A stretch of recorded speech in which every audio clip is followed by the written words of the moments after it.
Baik,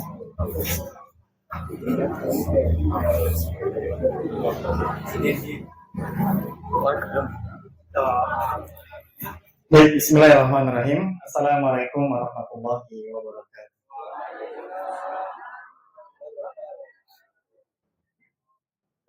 Innal hamdalillah nahmaduhu wa nasta'inuhu wa nastaghfiruh wa na'udzu billahi min shururi anfusina wa sayyiati a'malina.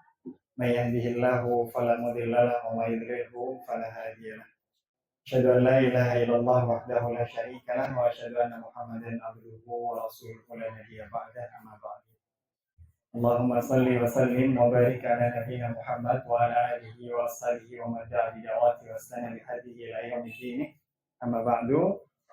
Ibu bapak saudara sekalian yang berbahagia, yang kami hormati Bapak Ketua PCM, Bapak Ibu Ketua PCA Kecamatan Tegal Selatan, para ustadz, ustadzah, para sesepuh kiai yang ada di wilayah Tegal Selatan, mohon izin untuk berada di depan. Ini mungkin saya yang paling muda di antara bapak-bapak yang di depan itu ya. Jadi nggak enak sebenarnya disuruh. Alhamdulillah, Allah masih izinkan kita untuk berkumpul berada di tempat ini. Artinya Allah masih izinkan, Allah inginkan kebaikan, karena kata Nabi SAW, "Mayuridillahu bi khairan yufaqihu fiddin."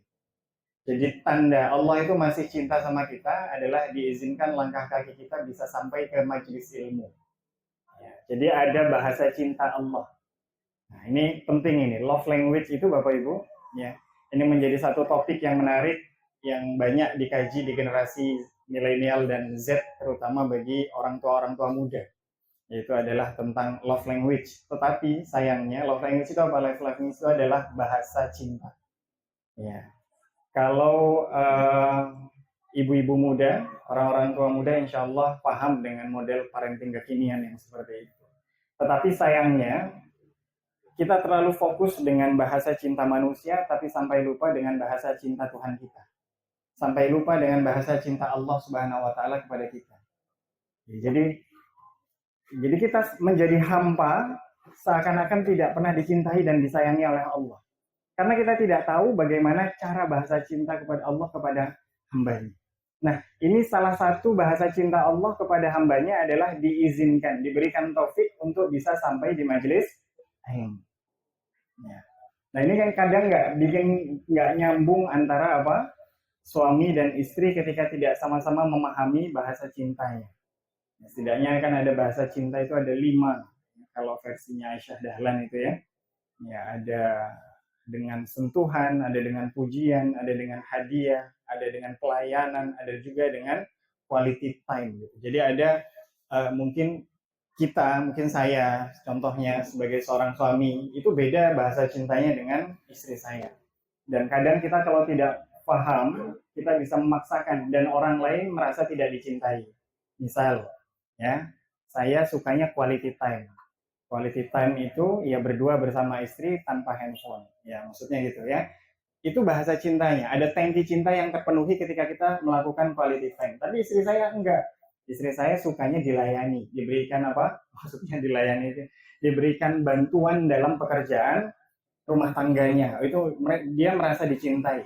Gitu. Tapi kalau saya enggak. Nah, pemahaman yang berbeda seperti inilah yang menjadikan apa?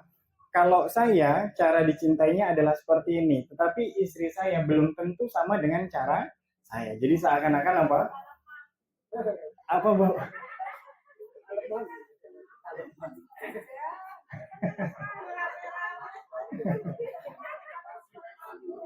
Mau dia Bu? Anak saya 2 Bu. Iya. Anak saya udah 2, mau SD gitu. Dari tadi. Iya biar nggak ini Bu ya, nggak di PHP gitu dari awal udah disclaimer gitu ya. Iya. Baik Ibu. Jadi yang ingin saya sampaikan mukadimah, ini bahasa cinta Allah salah satunya adalah kita diizinkan berada di majelis ilmu. Jadi marilah merasa dicintai oleh Allah saat sedang ngaji. Ya. Marilah merasa dicintai oleh Allah. Karena kata Nabi, "May yuridillahu bi khairan yufaqihu fiddin." Orang yang Allah masih inginkan kebaikan bagi seorang hamba itu, maka akan diberikan tafaqquh fiddin. Apa itu? Pemahaman di dalam agamanya. Maka wajib kita untuk bersyukur Bapak Ibu semua. Alhamdulillah rabbil alamin. Baik, sebelum saya jauh melangkah, ya. Ini kali pertama saya berada di PCM Tegal Selatan, ya. Jadi saya harus memperkenalkan diri supaya nggak bertanya-tanya itu siapa sih ada di situ, gitu ya. Iya, ya, iya. Kalau dilihat dari namanya, sepertinya bukan orang sini. Kalau dilihat dari bahasanya juga bukan orang sini. Dilihat dari posturnya, wajahnya mungkin juga bukan orang sini. Betul, saya bukan orang Tegal dan juga bukan orang Brebes. Saya orang Kalimantan, Bu. Kalimantan. Kalimantan Timur. Nggak jadi ya, Bu, ya, kejauhan, Bu, ya. Iya, Kalimantan Timur, ibu kota Samarinda. 1,5 jam dari IKN gitu ya. Tapi saya sendiri juga belum pernah ke IKN. Saya banyak menghabiskan usia saya di Pulau Jawa daripada di Pulau Kalimantan. Kalimantan itu saya cuma tahu Samarinda, Balikpapan, Bontang, 3. Satu lagi Tenggarong, udah itu aja. Ya, kalau Jawa, insya Allah timur ke barat sudah ya, melalang buana. Brebes ini, maaf, Tegal, saya tinggal sekarang domisili di Brebes. Keseharian sebagai pengasuh Pondok Pesantren Muhammadiyah Boarding School Wanasari di PCM Wanasari, meskipun saya sekretaris PCM Kersana, ya, sekretaris PCM Kersana itu sudah perbatasan mau ke Ciledug, Cirebon sana, ya, dari sana. Jadi kami daerah pinggiran, Kersana, Losari, Tanggungan, Tanjung itu minoritas Muhammadiyahnya. Ya, akhirnya saya lah yang ada saya. Jadi sepertinya ada cut generation, ada lost generation. Ketua saya Pak Haji Ali Surahman, ya, kemudian sekretarisnya saya. Kami juga aktif di daerah, di pimpinan daerah Muhammadiyah, diamanahi lagi-lagi jadi sekretaris, spesialis sekretaris, sekretaris BTM. Ya, di BTM, kemudian di PDPM kami juga pleno bidang dakwah. Intinya semuanya untuk Muhammadiyah. Saya alumni Muallimin Muhammadiyah Yogyakarta, 6 tahun. Istri saya alumni Muallimat Muhammadiyah Yogyakarta. Mertua saya alumni Muallimat Muhammadiyah Yogyakarta. Ketua PCA 4 periode di Kersana. Bapak mertua saya pleno PCM Kersana. Ibu saya, orang tua asli saya, bapak saya sekarang diamanahi periode kedua, Ketua PWM Kalimantan Timur. Ibu saya bendahara PWA Kalimantan Timur. Jadi kalau mau dilihat ya, saya ini kader biologis dan juga kader ideologisnya Muhammadiyah. Nah, ini yang kadang hilang dari Muhammadiyah itu adalah pengkaderan biologis. Pengkaderan biologis. Maka kalau mau ya sebenarnya PDPM dan PDNA bisa mencanangkan itu, dan Brebes akan menggalakkan itu. Bagaimana ya persiapan kaderisasi biologis melalui kegiatan pranikah itu bisa benar-benar dijaga supaya tidak kehilangan kader, Pak. Ya, terutama yang perempuan, ya kan? Kalau perempuan sudah menikah dengan yang udah hilang itu, ya. Kalau yang mas-masnya insya Allah mana-mana aman. Baik. Jadi begitu latar belakang saya. Jadi kalau mau dibelah dadanya ada Garuda dan ada mataharinya. anak saya lebih hafal dulu lagu Sang Surya daripada Indonesia Raya. Ya karena dari bayi, dari ya kader kintilan, sama seperti saya dulu ketika masih ada di Kalimantan. Nah, saya bisa sampai ke sini saya naik motor ya dari Kersana itu kurang lebih 45 menit, hampir sejam ya, naik motor itu. Tapi itu biasa, nggak usah didramatisir Bapak Ibu ya, karena itu biasa. Yang pertama saya masih muda dan alhamdulillah saya masih sehat. Memang tidak ada alasan untuk menolak panggilan dakwah dimanapun. Selama masih di Pulau Jawa, insya Allah masih bisa di jangkauannya masih bisa dilalui gitu. Karena saya waktu di Kalimantan dulu diajarkan untuk berdakwah itu tidak cengeng, ya. Waktu saya di Kalimantan itu tidak panjang, hanya 12 tahun saja, setengah dari, malah justru lebih banyak usia saya habiskan di Jawa, tetapi bermakna waktu saya masih kecil itu. Jadi kami dibiasakan untuk berdakwah mengikuti ayah saya itu keluar masuk hutan. Kalau sudah di Kalimantan itu harus menempuh, ya, perjalanan bukan hanya pakai darat tetapi juga pakai air, ya, dan udara. Naik speedboat 6 jam itu biasa, ya, menyusuri anak sungai Kalimantan, sungai Mahakam itu di Kalimantan Timur, 6 jam speedboat, Pak. Speedboat itu kapal cepat yang depannya gini-gini nih, tak tak tak tak tak gitu ya. Itu 6 jam. Nanti sampai sana kemudian masih lanjut lagi dengan darat. Ya, kalau tidak bisa ditempuh dengan perjalanan air, ya kita pakai helikopter untuk itu. Ya, jadi di sana banyak perusahaan-perusahaan yang ada di tengah hutan-hutan itu. Jadi bayangannya masuk ke tengah hutan bukan ceramah sama suku pedalaman, ya, tetapi masuk ke tengah hutan di sana juga masih ada peradaban gitu, masih ada pemukiman warga gitu. Tapi masya Allah perjalanannya luar biasa. Nah, alhamdulillah dari situ Pulau Jawa nggak ada apa-apanya menurut saya. Yang mau jalan gimana udah siap, nggak ada alasan. Karena waktu itu saya pernah hadir, waktu saya masih SD itu saya pernah hadir di satu pengajian yang ngisi bapak-bapak PWM yang sudah sepuh. Kemudian bapak itu menyampaikan, sudah sepuh sekali, menyampaikan, mohon maaf kalau saya terlambat, mohon maaf kalau suara saya serak, mohon maaf kalau saya batuk-batuk, mohon maaf kalau suara saya pelan, salahkan panitia, kenapa ngundang saya di usia 70. Nah ini benar-benar mudah-mudahan yang masih muda ini, ya, maka no excuse, nggak ada alasan. Saya di hadapan Allah nggak punya hujah kalau untuk nolak, ya. Jadi kalau mengundang saya lagi boleh. Iya, nggak usah kasihan ustadznya jauh, udah biasa. Saya nggak ada ngelihat kasihannya. Memang sehat dan muda, masa muda itu ya mau digunakan apa lagi kalau bukan untuk ini. Ya, karena nanti ada satu hadis Nabi Shallallahu Alaihi Wasallam, sab'atun yudilluhumullahu fi dhilli yauma la dhilla illa dhilluh, dzakara minha syabun nasya'a fi ibadati rabbih. Ada 7 golongan yang kelak akan mendapatkan naungan di hari akhir. Salah satu golongan itu adalah pemuda yang tumbuh dalam ketaatan kepada Tuhannya. Ya, pemuda secara spesifik fatroh usianya atau masa usianya adalah pemuda, bukan usia senja. Mohon maaf, ya, alhamdulillah masih ada usia pemuda ini masih punya nafas panjang, ya. Maka Bapak Ibu semua, kalau kita belajar dari Persyarikatan Muhammadiyah ini dan juga Nabi kita Muhammad Shallallahu Alaihi Wasallam, ya kita harus berjuang. Ya, inilah yang menjadikan karakteristik khususnya dakwahnya Nabi Muhammad dibanding dengan dakwahnya para nabi dan rasul sebelumnya. Bahkan nabi-nabi lain iri kepada Nabi Muhammad, kok bisa umatnya Nabi Muhammad itu banyak sekali, sementara usia hidup dakwahnya Nabi Muhammad di atas bumi itu nggak panjang seperti dakwahnya nabi-nabi dan umat rasul sebelumnya.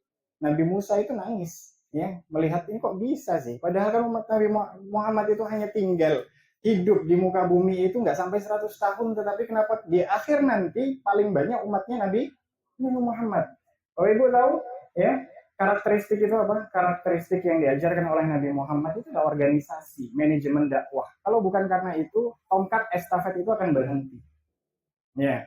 Nabi Muhammad itu di usia 40-nya kurang apa? Nabi Muhammad SAW di usia 40 itu adalah life goal-nya orang sekarang. Sudah berada pada puncak karirnya, betul nggak? Sebelum diutus menjadi nabi. Kita flashback Nabi Muhammad sebelum diutus menjadi nabi, bagaimana kondisi latar belakangnya. Ya, orang bilang posisi Nabi Muhammad sebelum berdakwah, sebelum mengemban amanah Rasul biasa itu, kenabian itu, posisi itu adalah posisi life goal. Apa ya? Impian hidup orang-orang. Yang mana secara strata sosial sudah oke, sudah dikenal, punya gelar al-amin, belum menjadi rasul, memiliki usaha dagang yang luar biasa besar, istri yang juga merupakan keturunan dari bangsawan. Jadi secara sosial, ekonomi, kemudian posisi beliau di masyarakat itu benar-benar sudah aman dan sudah nyaman. Lalu ngapain dakwah? Seperti itu kan?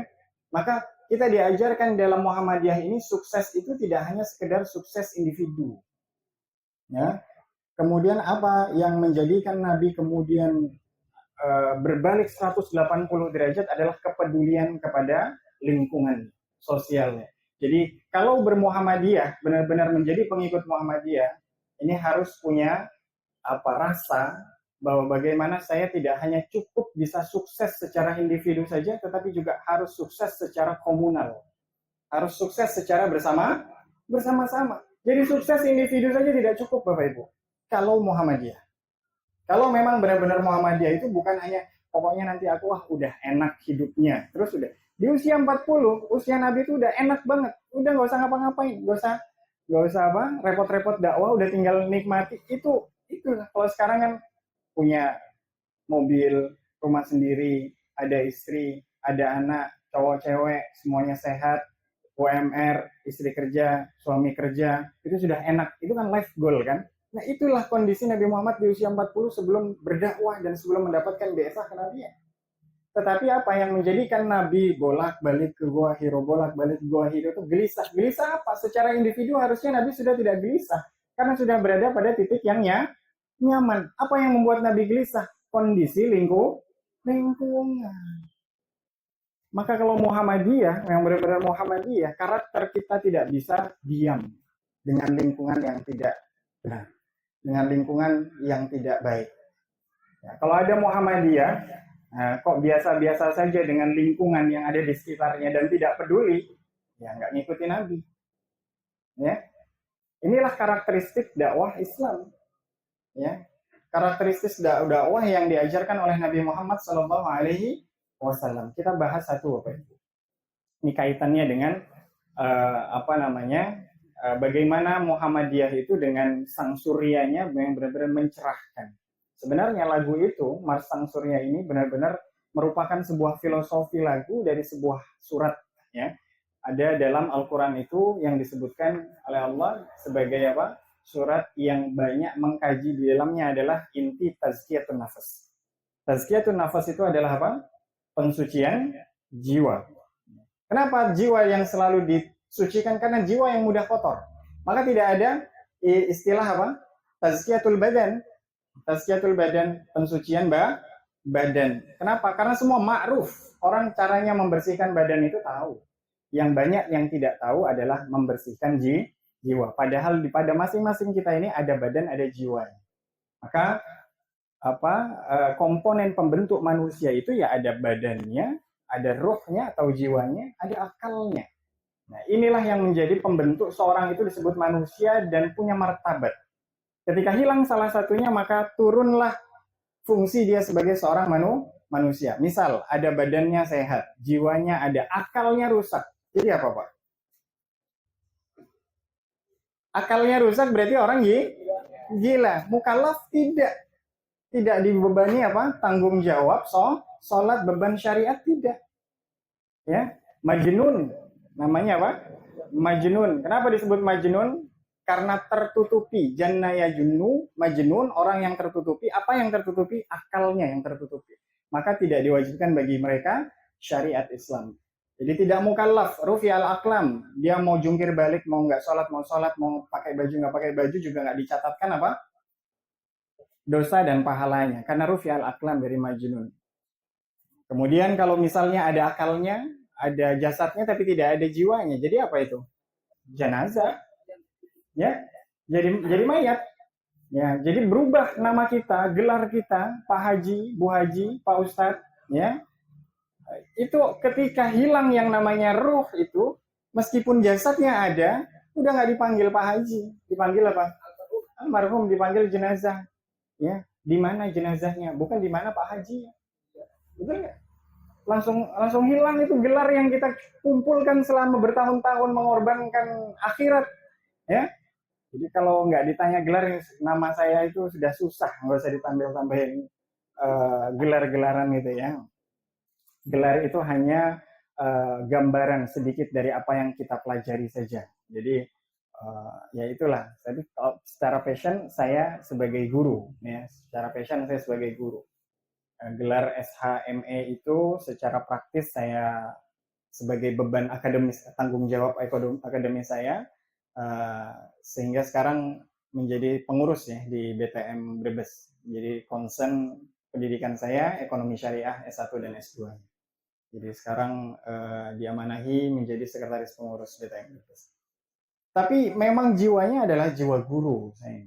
Jadi dari udah 10 tahunan lebih ya, tapi tidak ada jenjang karirnya bagi saya karena guru. Karena bagi saya guru ini adalah panggilan jiwa. Ya, nggak ada hubungannya. Nggak ada hubungannya apa? Mengajar dengan rezeki. Ya, nggak ada hubungannya mengajar dengan rezeki. Jadi sebenarnya kalau mau lihat guru-guru tulus itu yang gelarnya nggak SPD itu, Pak. Ya enggak lah ya. Ya, ini saya ngeles doang sih. Ya, ya pengen juga sih, tapi ya ya sudahlah, itulah yang dibutuhkan kan apa namanya gelar-gelar kemudian prestisius yang ada di negeri kita ini masih dibutuhkan. Maka semangat para guru. Tapi ada satu ungkapan, ini familiar di teman-teman kita alumni Gontor, yaitu apa? Ada yang namanya madah. Madah itu adalah mata pelajaran atau materi pelajaran. Madah itu penting, madahama. Walakinal mudarris ahammu minal maddah. Tetapi guru itu lebih penting daripada, lebih berharga daripada pelajaran atau kita katakan kurikulum lah, metode ya, thariqah ahammu minal maddah. Pelajaran itu penting, yang lebih penting adalah metodenya. Metode itu penting, yang lebih penting itu adalah gurunya. Ya, guru itu penting, tapi ada yang lebih penting dari gurunya apa Bapak Ibu? Al-mudarris muhim, walakin ruhul mudarris aham minal mudarris. Mudarris itu penting, guru itu penting, ya. Tetapi rohnya guru itu, rohnya mudarris itu lebih penting daripada guru itu sendiri. Ya. Jadi kita turunkan, ada sekolah, ada materi, ada kurikulum, ada guru, ada rohnya guru.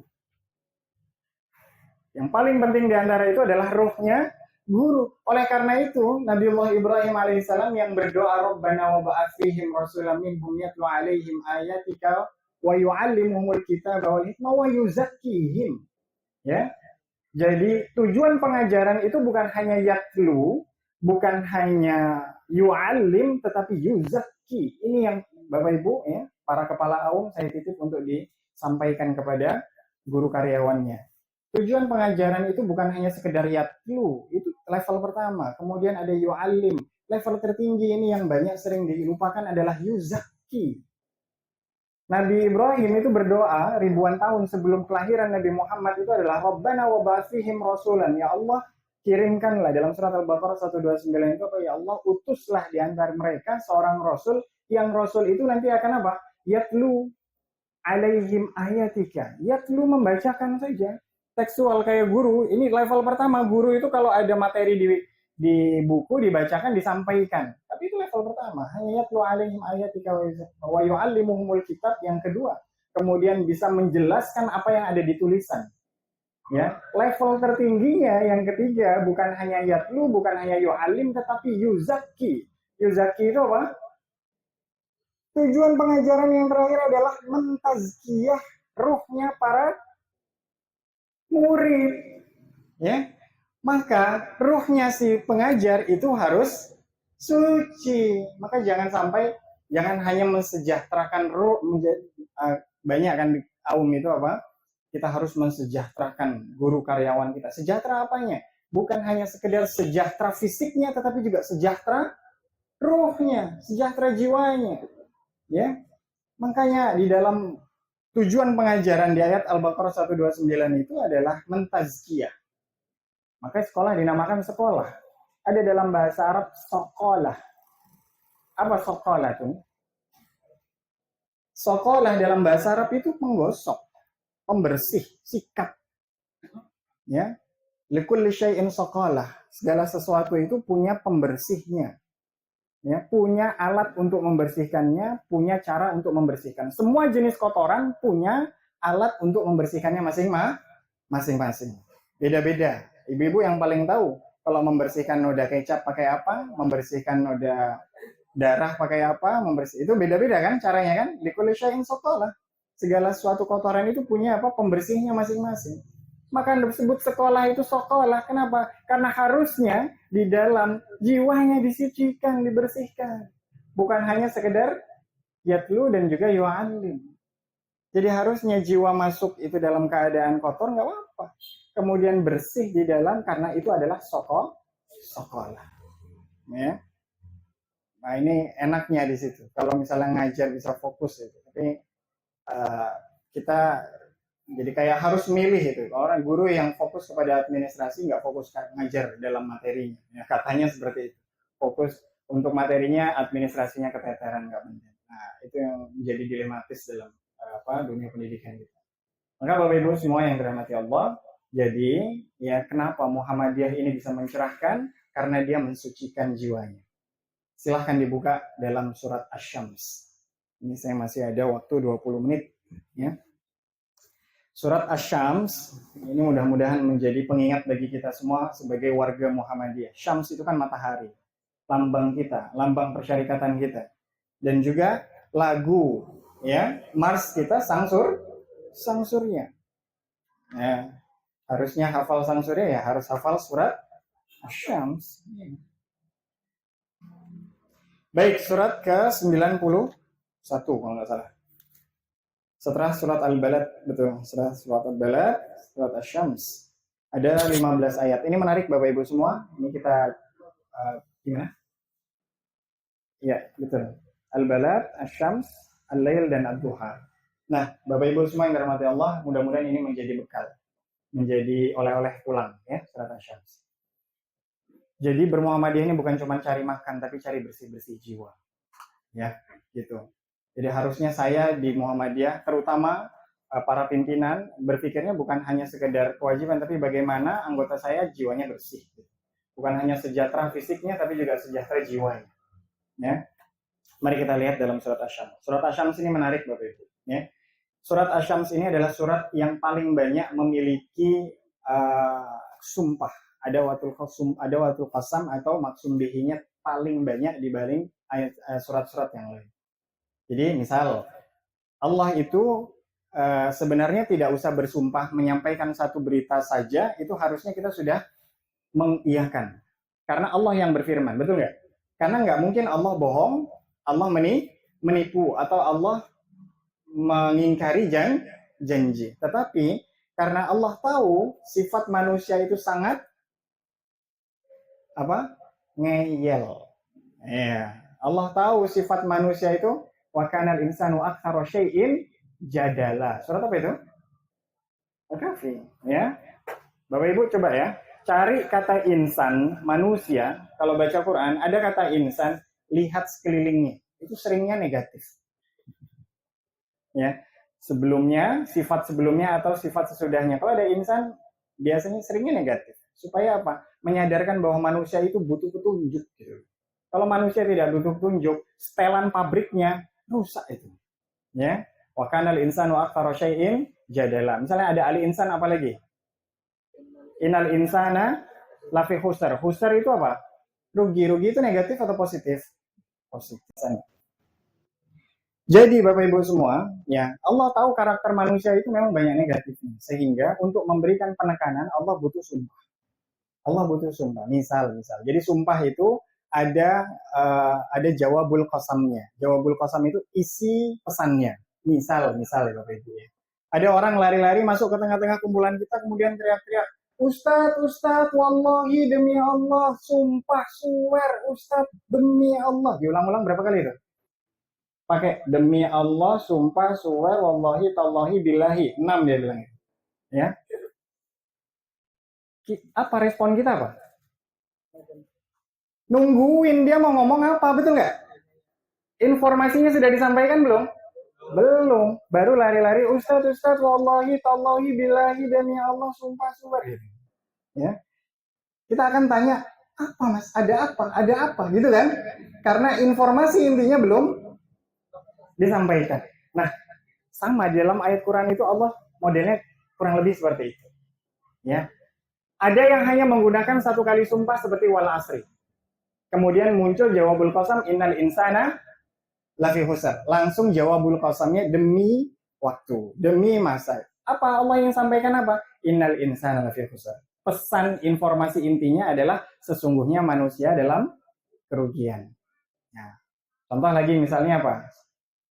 Ada watul qasam wadduha wal laili idza saja. Ya. Kemudian wal adiyati dhabaha fal muriyati qadaha. Itu masih sumpah-sumpah itu. Ya.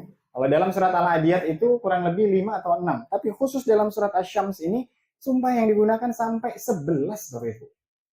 Ini Allah mau menyampaikan apa sih sampai sumpahnya sebesar itu? Kita hitung. Wasyamsi waduhaha itu 2. Karena waw di situ adalah waw ataf. Ya. Wal qamari 3 idza talaha. Wan nahari 4 idza jallaha. Wal laili idza yakshaha 5. Was samai 6. Wama banaha dan yang ke-7. Wal ardi 8. Wama tahaha 9. Wa nafsi 10. Wama sawaha 11. Ini belum ada informasi intinya. Sama kayak tadi orang, ya Allah, wah Ustaz demi Allah. Apa Mas ada apa? Mau ngomong apa? Apa tuh ada apa gitu kan? Kita bertanya-tanya. Dalam ayat ini juga sama Bapak Ibu. 11 digunakan itu. Allah mau ngomong apa? Ternyata Allah mau ngomong apa? Qad aflaha man zakkaha wa qad khaba man dassaha. Allah mau ngomong itu. Sungguh beruntung, sungguh menang orang yang mensucikan jiwanya dan sungguh rugi orang yang mengotori jiwanya. Ini kan berarti informasinya penting banget, Pak. Informasinya penting banget. Sama kayak orang tadi lari-lari. Ya. Kalau nggak penting dia, Ustaz demi Allah saya lihat itu tadi biasa saja. Ya, Ustaz wallahi demi Allah, benar nggak? Demi Allah 3 kali diulang gitu toh. Tapi kalau sampai 11 kali, ada nggak orang bersumpah 11 kali? Nggak ada. Maka informasi ini sangat penting Bapak Ibu. Nah, karakteristik sumpah dengan jawabul qasam dalam Quran itu selalu berkesinambungan. Allah tidak salah dalam mengambil qasam, bersumpah itu ya. Jadi adawat atau nama-nama yang dijadikan oleh Allah sebagai sumpah itu selalu bersambungan, berhubungan, berkaitan dengan isi sumpahnya. Contoh wal asri tadi, ya. Sumpahnya wal asri, isinya innal insana lafi khusr. Sumpahnya tentang waktu, isi sumpahnya adalah manusia berada dalam kerugian. Kenapa? Karena manusia yang rugi adalah manusia yang tidak bisa memanfaatkan waktu. Kita kan diberi waktu sama-sama Allah, sama-sama semua kan, 24 jam kan. Tapi ada yang rugi, ada yang beruntung. Kenapa? Karena orang yang bisa memanfaatkan waktunya, mereka adalah orang-orang yang sukses, orang-orang yang beruntung. Di dunia saja beruntung, apalagi di akhirat. Untuk apa waktu itu? Illal ladzina amanu wa amilus sholihat wa tawassaw bil haqqi wa tawassaw bis sabr. Jadi Bapak Ibu, kalau ada orang beriman tidak beramal soleh, itu orang yang buang-buang waktu. Ya. Jadi jangan pernah Bapak Ibu merasa buang-buang waktu kalau datang ke pengajian. Karena memang untuk ini. Jangan pernah merasa buang-buang waktu untuk ngaji, untuk taklim, untuk sholat, untuk ibadah, untuk amal soleh. Jangan pernah merasa buang-buang waktu. Yang buang-buang waktu itu yang nggak sholat. Yang buang-buang waktu hidupnya adalah mereka yang diberi hidup tapi tidak beriman dan beramal soleh. Ini cara berpikirnya harus Islamic point of view. Ya, kalau kata Dr. Adian itu apa? Islamic world view-nya harus dibenarkan. Kita memandang dari sudut pandang Quran. Jadi kalau mau lihat orang yang buang-buang waktu itu bukan cuma orang yang tidur-tiduran di kamar. Orang yang nggak sholat itu loh orang yang buang-buang waktu. Meskipun kerja pagi, siang, sore, malam. Itu orang buang-buang waktu. Kenapa? Karena tidak digunakan waktunya untuk beramal dan beramal soleh, beriman dan beramal soleh. Maka ada kaitannya antara sumpah dan jawabul qasamnya. Dan misal dalam surat Al-Adiyat, ya, Al-Adiyat ini juga menarik. Al-Adiyat, ya, Bapak Ibu saya lihat dalam surat Al-Adiyat.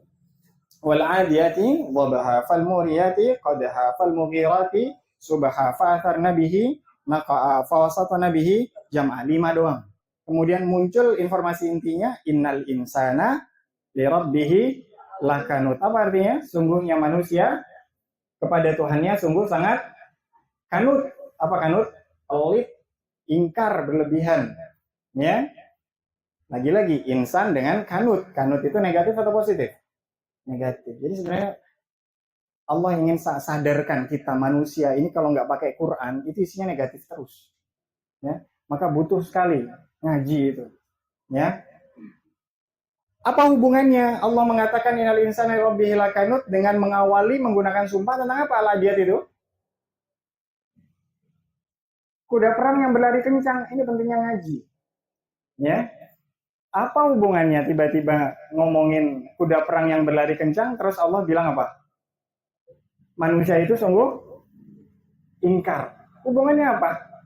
Kuda perang dengan ini saya punya memori tentang kuda perang ini. Satu-satunya surat saya ingat sekali waktu saya kelas 4 atau kelas 5 SD. Ya hubungan saya dengan Quran yang buat saya jatuh cinta dengan Quran salah satunya pertama kali surat Al-Adiyat ini. Karena waktu itu bagi saya yang anak kecil waktu itu lagi seneng-senengnya nonton film-film laga. Ya, kalau ada liburan kan biasanya film-film Cina-Cina yang kolosal pakai kuda itu ya Pak.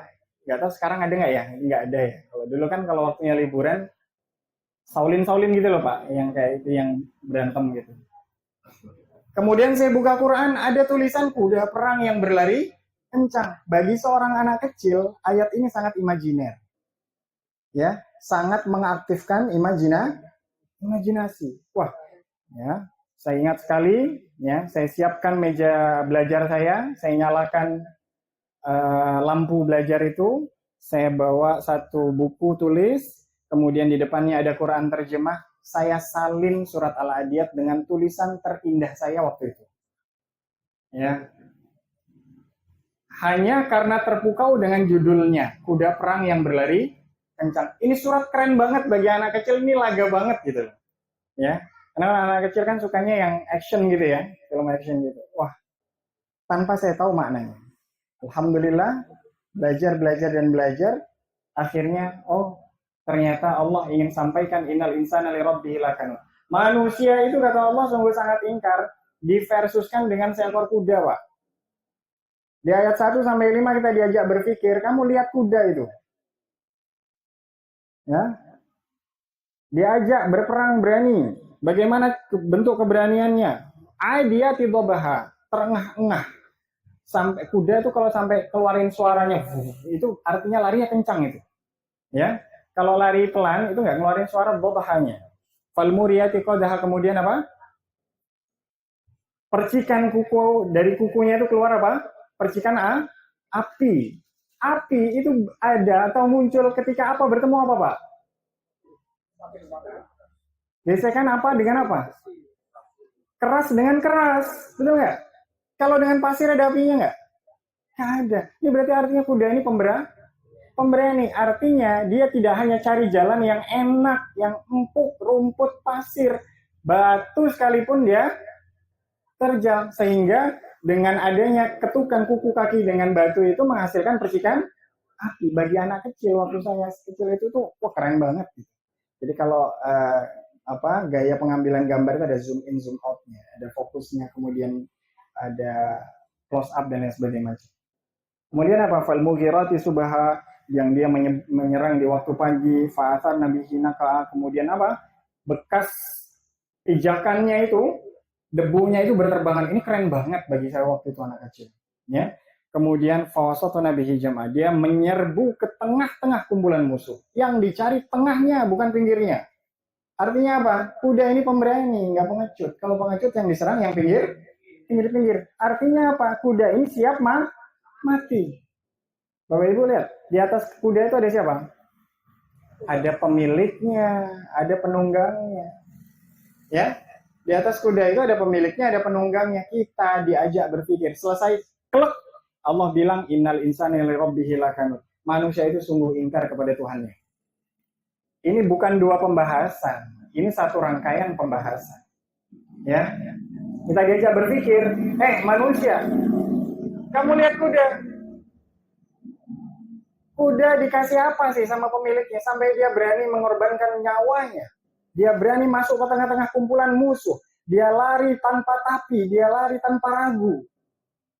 Karena apa? Karena diperintah sama yang ada di atas punggungnya. Siapa yang ada di atas punggungnya? Pemiliknya. Pemiliknya ngasih apa?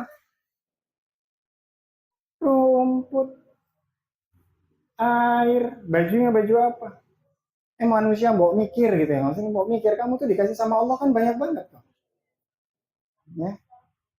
Kuda dikasih satu jenis makanan rumput saja nurutnya seperti itu. Dikasih satu jenis minuman saja menurutnya seperti itu. Lah makanan kita berapa jenis, Pak? Nasi ada nasi putih, nasi kuning, nasi merah, nasi goreng, nasi lengko. Wah, semua dimakan. Ya. Siapa yang ngasih? Kan Allah. Minuman nggak cuma minuman putih, yang merah, yang coklat, yang biru, yang hijau, yang kuning, semua kita minum.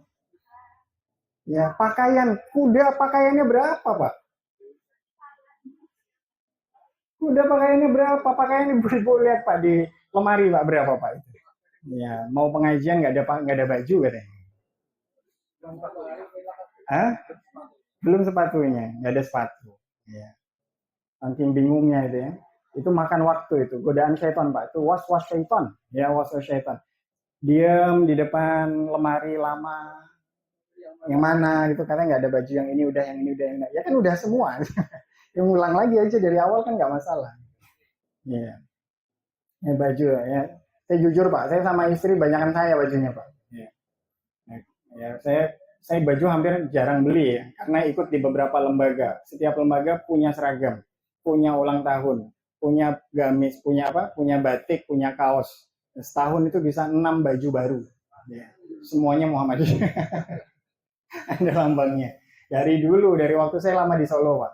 Saya lama di Solo, bahkan dulu KTP saya sudah Solo. Saya mengajar di UMS, ya di mana? Di Pesma UMS kampus 4 itu, ya di situ. Selama di sana juga ngajar di SMP Muhammadiyah 1 Simpon Surakarta. Ya di beberapa lembaga lah saya ngajar. Jadi kalau 1 tahun itu bisa batik baru dari ini, batik baru. Jadi isinya batik Muhammadiyah semua. Ya, sama istri saya banyakkan saya jujur ya, banyakkan saya, tapi jarang beli gitu. Kaos milat ya, kaos milat dapat. Sini milat, sana milat dapat semua sama. Sini di MBS, di BTM, di cabang, di Muhammadiyah. Ya, lansismo yang kadang itu dapat. Nah, kita ingin diingatkan ya, manusia itu bahwa ingat seperti kuda itu loh, nurut banget tanpa tapi, disuruh sama pemiliknya. Lah manusia, Allah sudah kasihkan apa saja dari A sampai Z, makanan, minuman, pakaian, tempat tinggal. Kok disuruh ini itu masih tapi nanti dulu. Gitu ya. Innal insana rabbil lakanut. Maka kalau sudah dijelaskan seperti ini, ada nggak yang mau menyangkal bahwa manusia itu ingkar kepada Tuhannya? Nggak ada. Semua setuju? Setuju. Ya. Nah, ini pentingnya ngaji. Ya, begitu juga dalam surat Asy-Syams. Ya Allah, ini udah 43. Ya. Intinya dalam surat Asy-Syams itu, Bapak Ibu semua, kita disuruh melihat matahari sebagai nama suratnya, yang menjadikan ciri khusus dalam ayat itu adalah matahari. Ini lakon utamanya. Apa lakon utama matahari itu? Jadi tazkiyah, ya. Ketika Allah mengatakan qad aflaha man zakkaha wa qad khaba man dassaha, jadilah jiwa yang suci itu seperti matahari. Matahari kalau sudah bersinar, dia akan memberikan apa? Manfaat dan penerangan bagi seluruh alam semesta. Jadi Bapak Ibu semua yang dirahmati Allah, manusia semakin suci jiwanya, semakin bermanfaat seperti matahari. Semakin bermanfaat bagi lingkungannya. Kita bisa cek jiwa kita suci apa enggak, dilihat saya sudah manfaat apa bagi lingkungan saya. Ya. Semakin suci jiwanya, semakin menjadi matahari. Semakin menjadi matahari, semakin banyak memberikan manfaat. Ya. Maka itu harusnya di situ Bapak Ibu. Tetapi ingat, matahari itu panas, nggak enak. Ya, nggak banyak orang yang mau menjadi matahari. Semakin Bapak Ibu bermanfaat, semakin capek, Pak. Ini harga mati. Semakin Bapak Ibu bermanfaat, semakin capek. Nggak ada bermanfaat leha-leha. Gimana Pak? Betul. Makanya orang yang bercapek-capek di dunia dengan beramal soleh, berdakwah, berorganisasi, itu kata Nabi apa? Wajalil hayata ziyadatan lana fi kulli khair wajal mauta rahatan lana min kulli syarr. Orang Islam, ya, orang Islam itu harusnya memandang kematian itu sebagai tempat dan waktu untuk istirahat. Bapak Ibu tidur malam tadi nyenyak nggak? Tadi malam tidurnya nyenyak nggak, Pak? Bu? Ada yang nyenyak, ada yang nggak. Udah, umumnya orang kalau mau tidur nyenyak gimana caranya? Capean, betul. Orang yang capek tidurnya pasti nyenyak. Betul. Gimana, Bu?